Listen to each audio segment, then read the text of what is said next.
Hello दोस्तों, welcome back to new video. उम्मीद करते हैं आप सभी बहुत ही अच्छे होंगे। अभी 2 से 3 दिन पहले मैंने R15 V4 रेसिंग जो ब्लू रेसिंग कलर आता है उसका मैंने दोस्तों आप लोगों को एक वॉक राउंड प्लस आप लोगों को डाउन पेमेंट एंड फाइनेंस के बारे में बताया था।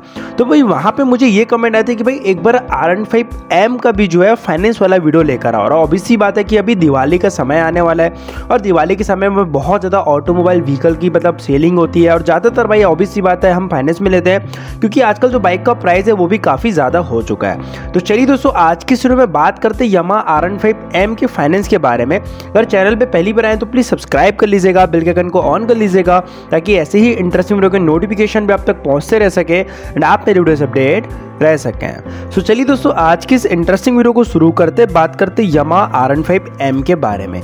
देखिए, सबसे पहले मैं आपको एक बात क्लियर करना चाहूँगा कि R15 ऐप में आपको नंबर ऑफ 2 कलर ऑप्शन मिलते हैं। एक आपको जो देखने को मिल रहा है जैसे कि आप लोग देख पा रहे हैं, ये इनका मेटेलिक ग्रे कलर है और इसमें एक आपको मॉन्स्टर एनर्जी कलर भी ऑप्शन देखने को मिलता है। वो थोड़ी सी और महंगी है इसके कंपेरिजन में, हालांकि सिर्फ और सिर्फ 2000 रुपये के आसपास की महंगी है। लेकिन मैंने जो ऑन रोड प्राइस उठाया है दोस्तों इस बाइक का उठाया है, ठीक है, ये चीज़ क्लियर कर लो। उसके बाद आप ये जान लो कि बाइक फाइनेंस कराने के लिए कौन कौन से डॉक्यूमेंट्स की नीड होती है। ऑब्वियसली बात है डॉक्यूमेंट्स के बारे में हमें पता होना चाहिए। सबसे पहले आपको एड्रेस प्रूफ के लिए आधार कार्ड की ज़रूरत पड़ेगी। उसके बाद अगर आपका खुद का घर है तो आपको यहाँ पे इलेक्ट्रिसिटी बिल की फोटोकॉपी देनी पड़ेगी। इलेक्ट्रिसिटी बिल की फोटोकॉपी मतलब इलेक्ट्रिसिटी बिल किसी के भी नाम से हो, मम्मी इलेक्ट्रिसिटी बिल आपके घर में किसी के भी नाम से हो चल जाएगा, बस आपका खुद का घर होना चाहिए। और खुद का घर नहीं है तो फिर आपको रेंट एग्रीमेंट देना पड़ेगा। उसके बाद ध्यान रखिए कि आपको 2 से 3 चेक की जरूरत पड़ती है, 2 से 3 चेक देने पड़ेंगे, 2-3 फोटोज की पड़ती है और आपको 6 मंथ की आपकी पासबुक की फोटोकॉपी देनी पड़ेगी जिसमें आप अर्निंग करते हो, इतना पैसा आप कमा रहे हो उसमें आपको वो देना पड़ेगा। उसके बाद आपको बता दो दोस्तों, यहाँ पे आपको सबसे इंपॉर्टेंट सैलरी स्लिप अगर आपके पास है तो वो दे दो तो और भी अच्छा है। उसके बाद अगर आप ITR फाइल करते हो, इनकम टैक्स रिटर्न अगर आप फाइल करते हो, अगर वो चीज़ भी दे दो तो वो भी आपके लिए और भी बेहतर रहेगा। बाइक बहुत ही जल्दी आपके नाम से फाइनेंस हो जाएगी। चलिए दोस्तों, अब बात कर लेते हैं फाइनेंस के बारे में। R15M का अभी जो एक्स शोरूम प्राइस है वो है अराउंड 1,88,900 रुपीज़, 1,88,900 रुपये के आसपास की बाइक आपको एक्स शोरूम प्राइस देखने को मिलती है। M की बात कर रहा हूँ ना। बात कर ले इसके ऑन रोड प्राइस के बारे में तो उससे पहले आपको क्लियर करना चाहूँगा, हर एक स्टेट एंड सिटी में ऑन रोड प्राइस में थोड़ा सा डिफरेंस होता है क्योंकि हर एक स्टेट के RTO और इंश्योरेंस चार्ज से फर्क होता है।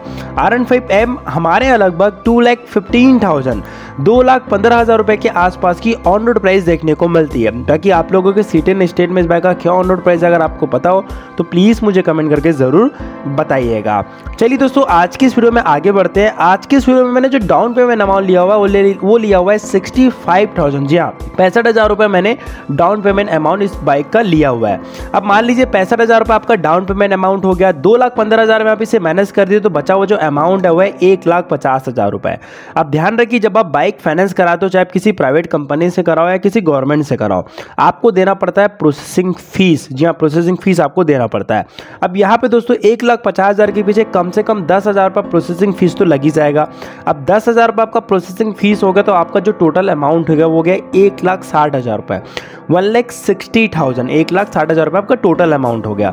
अब आपको यहाँ पे निकालना पड़ेगा इंटरेस्ट। देखिए, कोई भी कंपनी जब आपको फाइनेंस करके दे रही है तो ऑब्वियसली बात है भाई उनका कुछ ना कुछ बेनिफिट है, प्रॉफिट है, तो ही तो आपको फाइनेंस करके देगी और उस बेनिफिट का नाम है इंटरेस्ट, जो कि हम एक्स्ट्रा पे करते हैं किसी भी कंपनी को। देखिए, रेट ऑफ इंटरेस्ट डिपेंड करता है आपके सिविल स्कोर पे और आपके ITR फाइल पे कि आप कितने लाख का ITR फाइल करते हो। जनरली मैंने देखा है 7% से 14% 15% तक जाता है। इस वीडियो में हमने 11% लिया है। 1,60,000 का जब आप 11% निकालोगे तो 17,600 17,600 रुपीज जो है वो आपका 1 साल का इंटरेस्ट हो गया। मान लीजिए अब दोस्तों बाइक को आप 1 साल के लिए फाइनेंस कराना चाहते हो, ठीक है। अब आपका टोटल प्राइस कितना मतलब पैसा कितना बचा हुआ है 1,60,000 रुपये। 1,60,000 में 1 साल का इंटरेस्ट प्लस कर दो तो 17,600 रुपीज, 17,600 प्लस कर दिए, टोटल अमाउंट कितना आ जाएगा 1,77,600 रुपीज, 1,77,600। अब आप इसे डिवाइड कर दो किससे 12 से, क्योंकि ऑब्वियसली बात है 1 साल में 12 महीने होते हैं। तो आपकी जो मंथली EMI बनेगी वो लगभग बनेगी 14,800 रुपये के आसपास की, जो कि आपको पे करनी है 1 ईयर तक, यानी कि 12 मंथ तक। मान लीजिए आप बाइक को 2 साल के लिए फाइनेंस कराना चाहते हो। 2 साल का फाइनेंस कराने के लिए सबसे पहले आपको 2 साल का इंटरेस्ट निकालना पड़ेगा।